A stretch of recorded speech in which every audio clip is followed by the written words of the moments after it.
So last month, someone in my community landed their first cybersecurity job without having any previous professional experience. They didn't have a CS or cybersecurity degree.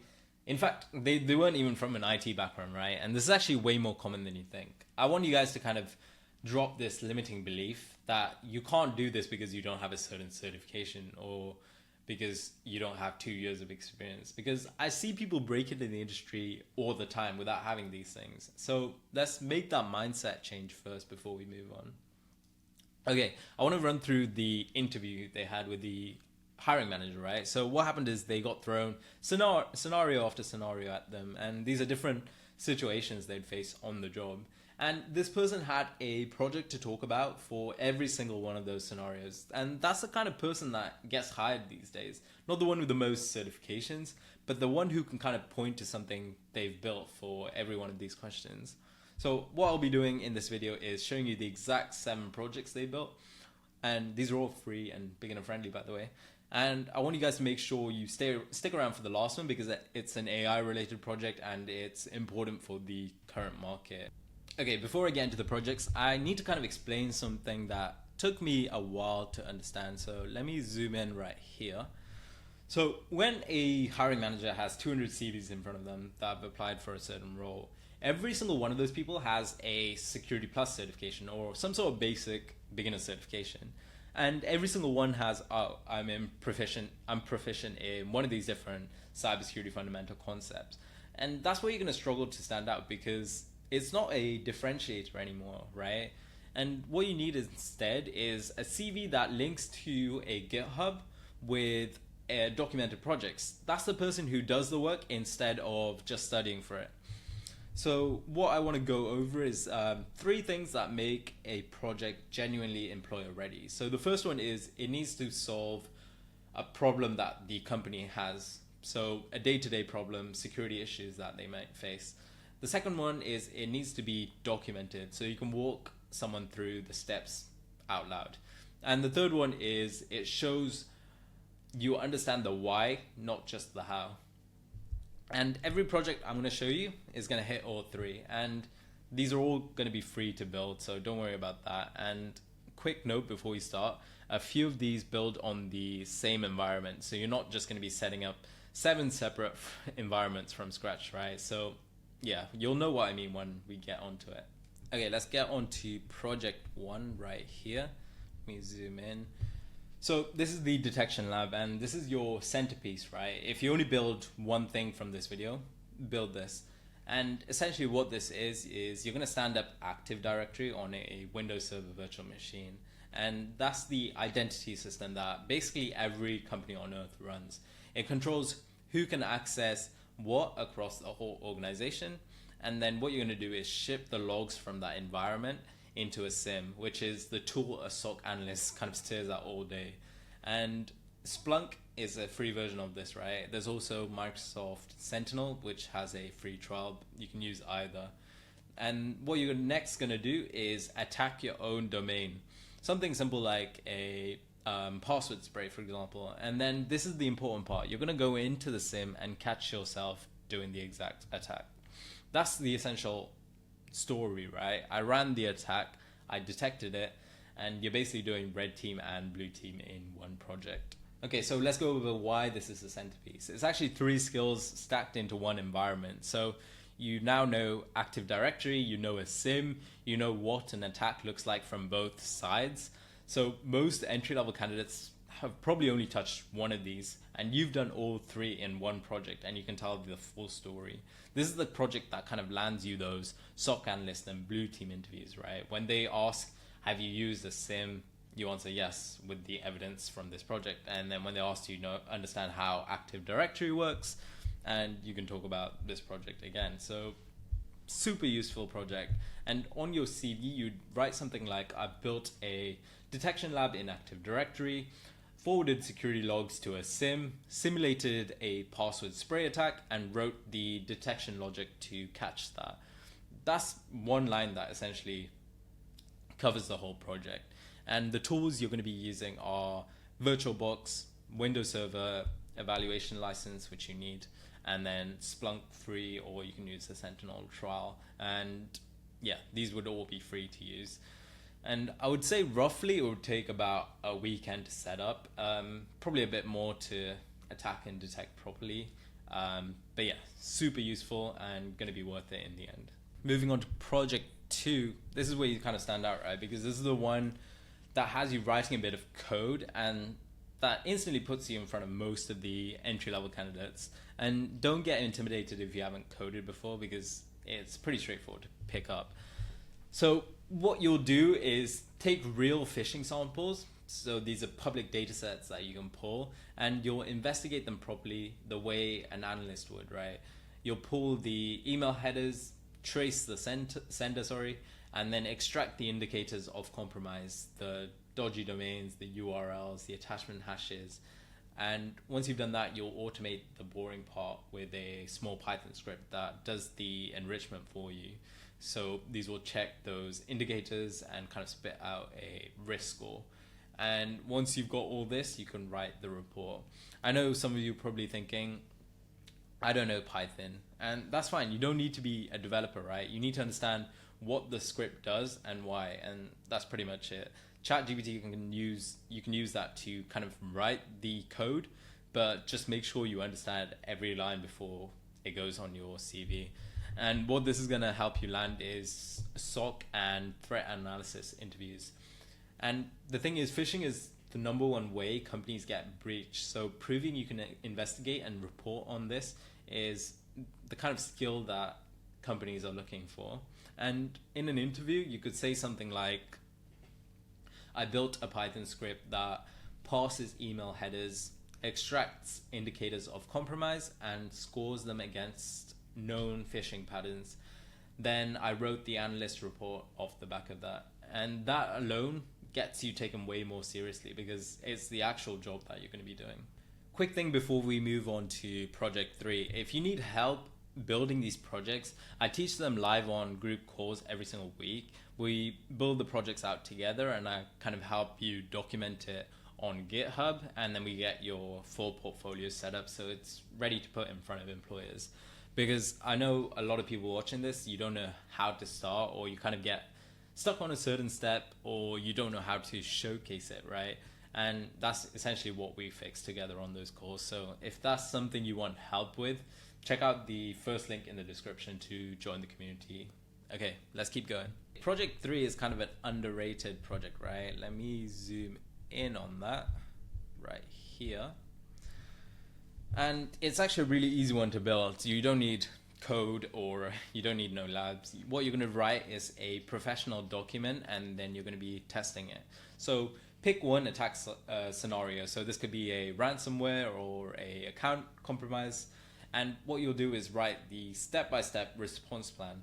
So let me give you the questions. For example, how you're going to detect it, how you contain it, how you get rid of it, and how you'd recover it. And then you would also go over how you'd report this whole scenario.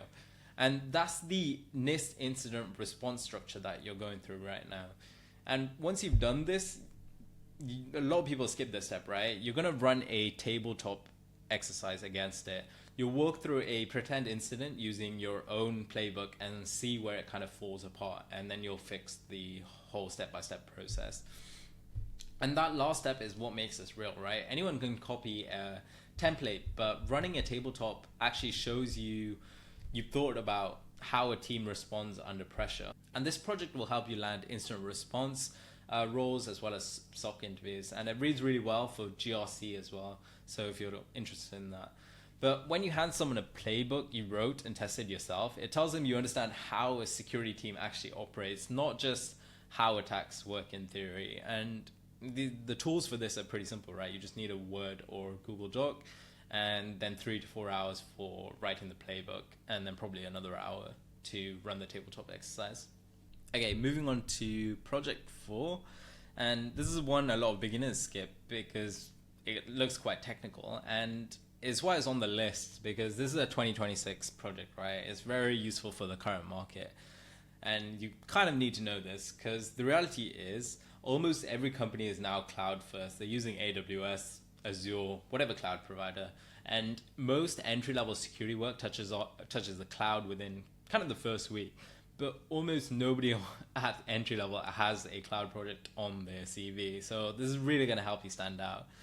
What you build is a deliberately misconfigured cloud setup. So there are three intentionally vulnerable environments that you can spin up, right? There's things like a cloud sandbox on the free tier or a open source vulnerable cloud labs. What you'll do is go through it and find the problems. For example, the over permissioned roles, the user that can do way more than they should, the storage bucket that's public on the internet. And what you can do once you found those is write the remediation. So what's wrong, why it's dangerous, and exactly how you'd fix it. And that combination, identity and access on one side, and then the cloud misconfiguration on the other, is the exact thing that cloud security teams deal with every single day. And yeah, this project is going to help you land those cloud security and IAM interviews. And these roles are growing faster than almost anything on the field right now. So if there's a role that you want to kind of focus on, definitely look into this. But yeah, putting cloud security assessment or IAM on a beginner's CV in 2026 is gonna help you stand out so much, because everyone is probably focusing on stock related things, right? So yeah, super useful. And the tools you'll need is, yeah, as I said, a free tier cloud account or a free vulnerable cloud lab, and the cost is basically zero if you stay inside the free tier. So make sure you kind of watch your usage, and it should roughly take you a weekend to kind of build this. Okay, let's move on to project number 5. Let me get that up. So I want you to hear a difference before we actually get into this, because some people get this one wrong. What most people do is build this project and describe it as I wrapped Nmap. I'll tell you what that means in a sec. But essentially that's not the project. The scan is the easy part, right? But the project is actually the report. So what you're going to do for this project is you're going to scan an environment. So this could be your own home lab, that'll work fine. And you're going to find the vulnerabilities. And once you have that, you're going to do the one thing that actually matters in the job. You're going to prioritize it, because not everything is urgent, right? You're going to rank them by real risk. What's actually exploitable? What's exposed to the internet? What would actually hurt the most if it got hit? And then you write a remediation plan a manager could pick up and act on fast.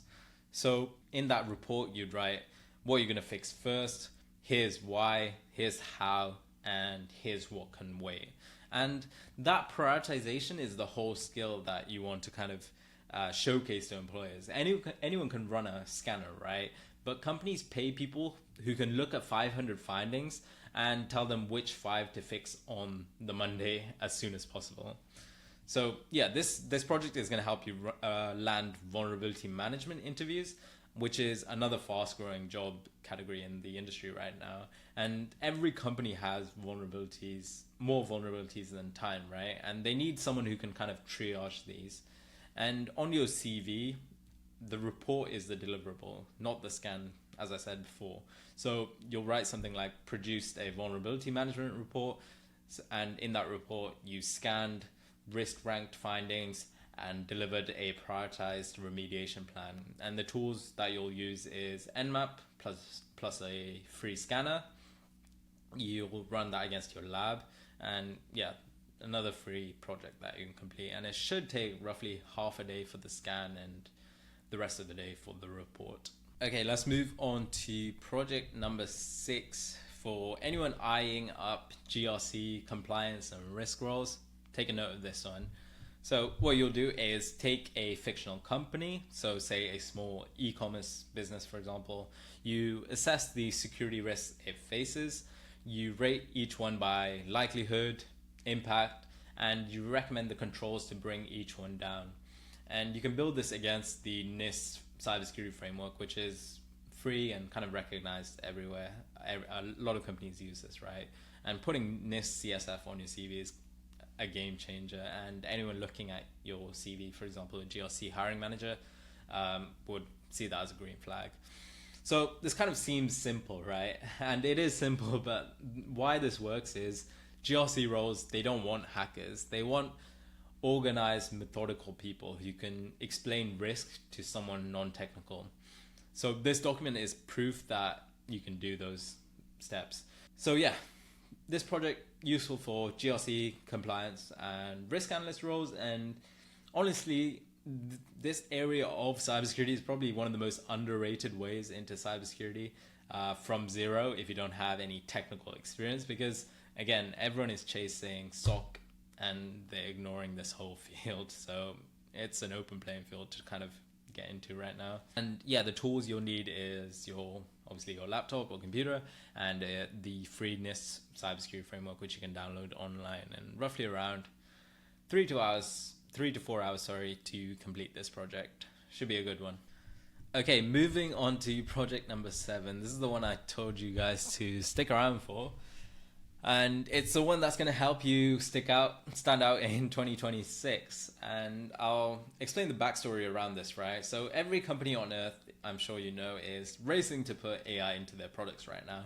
And almost none of them have figured out how to secure it, which means there's a whole category of security roles opening up, such as AI security, AI governance, and these barely existed a couple of years ago. And there's not really anyone in entry level that can actually fill these roles up. So if you have one project that you want to complete and help you stand out in this current market, so you're not competing with the crowd, make sure you build this project. And this is actually one of my expertises at the moment, right? I lead AI governance work in my day-to-day job. So trust me when I say this, hiring managers need more people with this skill set as soon as possible. So let's go over what you'll build. What you're going to get is a large language model running on your machine. And there are free open ones you can download as well. And what you'll do is attack it. So the main one is prompt injection. So this is where you craft input that makes the model ignore its instructions and do something it shouldn't, such as leak data, bypass its guardrails, follow your commands instead of the system's. And what you'll do is document the attack, exactly what you did and what it exposed, and then you write the risk assessment. And in your assessment, you'll write what the risk is to the business, what controls you'd put in place to stop that. And that's it. Another kind of simple one, and it's kind of GRC related as well.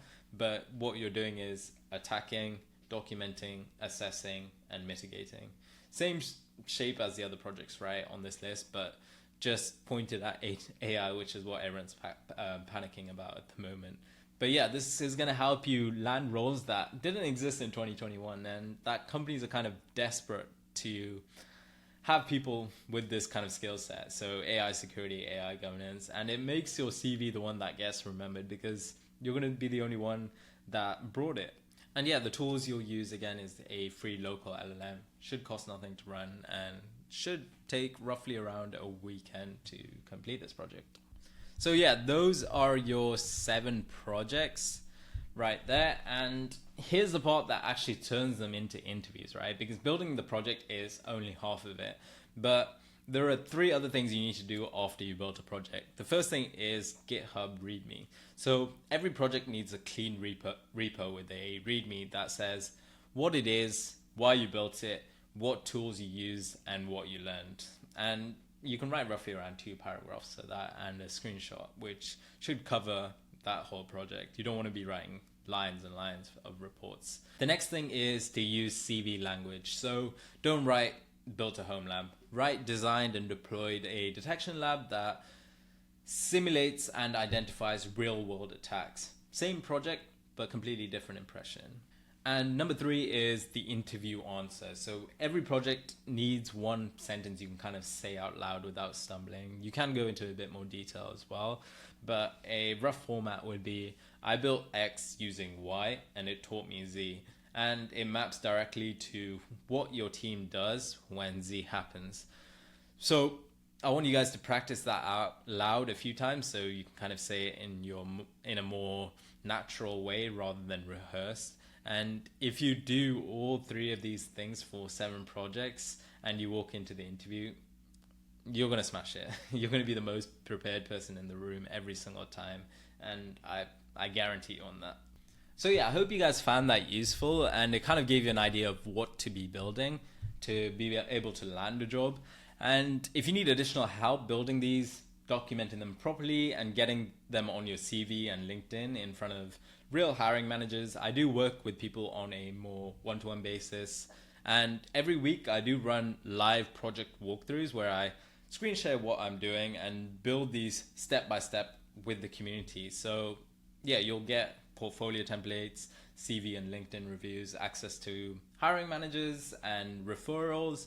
And what we do have coming up as well is a internship opportunity so that you can get real verifiable experience on your CV as well. So if that sounds like something you're interested in, then just head over to the group in the link below, and that's our private community that you can join.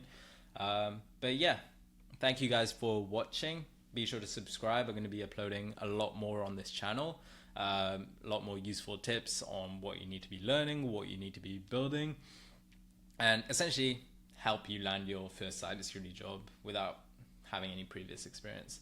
So yeah, I'll see you guys on the next one.